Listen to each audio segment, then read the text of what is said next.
How King Charles' coronation spectacle could come back to haunt him. No one had seen a British coronation ceremony for 7 decades, which may have been too big a temptation for the House of Windsor to resist. Even so, from a king said to be intent on slimming down the monarchy, change was reasonably expected. But an institution rooted in tradition doesn't just toss aside its playbook, even when some of its rituals are better left in the dust. So Saturday's coronation of King Charles III was a back-to-the-future experience, a spectacle of stunning scope even for a nation known for putting on pomp and pageantry at scale. It featured a mile-long parade, with musicians on horseback, more troops than at any state occasion since the last coronation, in 1953, a horse-drawn carriage with air conditioning, power windows and a suspension system, 3 crowns, multiple thrones, and velvet robes edged in ermine, though most were refurbished and reused from previous coronations. In the department of privileged touches, a clear canopy stretched from Westminster Abbey to the gilded gold state coach, allowing views and photography while shielding their majesties from the continuous rain. Yes, some modernizations adorned the ancient spectacle. Women participated in the service for the first time, composing some of the beautiful music and carrying pieces of regalia. The king was anointed, per tradition, as defender of the faith but nodded to Britain's multiculturalism by praying to be a blessing to all. Of every faith and belief. Buddhist, Hindu, Jewish, Muslim and Sikh leaders blessed the king at the abbey door.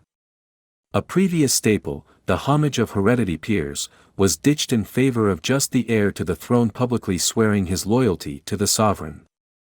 Don't get us started again on the homage of the people, in which audiences everywhere were invited to pledge allegiance to the sovereign. And rather than building special seating in the abbey for eminences, a la 1953, stands with prime views of the processions were arranged for thousands of veterans and health workers. But this was the third royal extravaganza within a year, in the wake of the 4-day Platinum Jubilee festivities in June and the 10 days of mourning and state funeral of Queen Elizabeth II in September. Such ritual displays are costly, and the bill falls to taxpayers, that is, the people toggling between public worker strikes, a cost-of-living crisis and the Bank of England chief economist who recently told them they need to accept that they're poorer. If you buy into the British monarchy, as a subject, a superfan or a bemused bystander, a coronation is the Olympic Super Bowl. It doesn't get more exciting, or maybe more British, and this was the spectacle some need right now.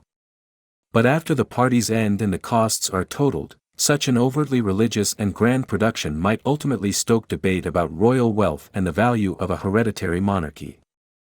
After the longest wait ever, King Charles is crowned in a ceremony of ancient rites that sought to be inclusive and diverse, write the Post's William Booth and Carla Adam. Inside Westminster Abbey, the scene of every coronation since 1066, the new king vowed he came to serve, not to be served. But then he was served, a lot. Spare on the sidelines, Prince Harry, younger son of King Charles, was seated in the 3rd row for Saturday's service. As we all know, Harry's wife, Meghan, did not attend. Cheerier news, Harry entered the abbey smiling and laughing with his cousin Princess Eugenie, who is pregnant with her 2nd child, and her husband, Jack Brooksbank. As expected, Harry was not among the royals on the Buckingham Palace balcony.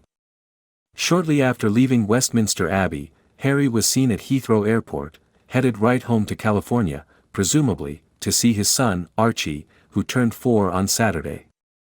But Americans don't care. Actually, some do. Here's how some U.S. cities celebrated. Scene stealers, Twitter reactions to Princess Anne's hat and more. Sartorial shoutouts, our chief complaint about the Princess of Wallace Alexander McQueen gown is that we didn't get to see more of it, concealed as it was by her silky blue robe. That robe has a name, it's the Royal Victorian Order mantle. Kate was appointed a Dame Grand Cross of the Royal Victorian Order by Queen Elizabeth in 2019, such awards are made personally by the reigning monarch, for services to the sovereign. Hers was the only genuinely contemporary look among the royal bunch, writes the Post's Rachel Tash-Jien. To our eyes, Camilla's dress underwhelmed. Clothes, can't, We all but swooned at the mum-and-me silver Jess Collett x Alexander McQueen floral headdresses sported by Kate and her daughter, the ever-appealing Princess Charlotte, who also wore a silk Alexander McQueen dress. Applause, too, for the elegant look, dress, Susanna London, hat, Jane Taylor London, of Lady Louise Windsor, the 19-year-old daughter of the Duke and Duchess of Edinburgh, who, until their recent elevation, were known as Prince Edward, Earl of Wessex, and Sophie, Countess of Wessex. Fun fact, Lady Louise is studying at St. Andrews University, the same school where Prince William and his wife met. Hats off, and 3 cheers for Penny Mordaunt, the leader of the House of Commons, who in her ceremonial role as Lord President of the Privy Council carried the 8-pound sword of state in Saturday's service.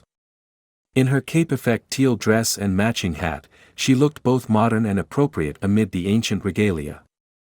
Keep calm and hoof on, many of the thousands of troops in Saturday's rainy parade were on horseback, and a few horses were seen upset in the course of events. How to keep so many ceremonial steeds calm during giant gatherings, which often have cheering crowds waving flags and other colorful objects.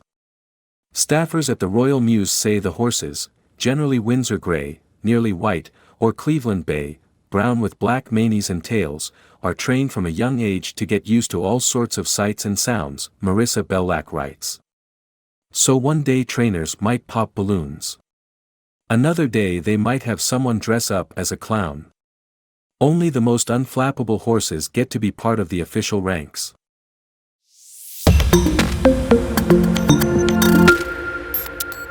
How King Charles' coronation spectacle could come back to haunt him. No one had seen a British coronation ceremony for 7 decades, which may have been too big a temptation for the House of Windsor to resist. Even so, from a king said to be intent on slimming down the monarchy, change was reasonably expected. But an institution rooted in tradition doesn't just toss aside its playbook, even when some of its rituals are better left in the dust.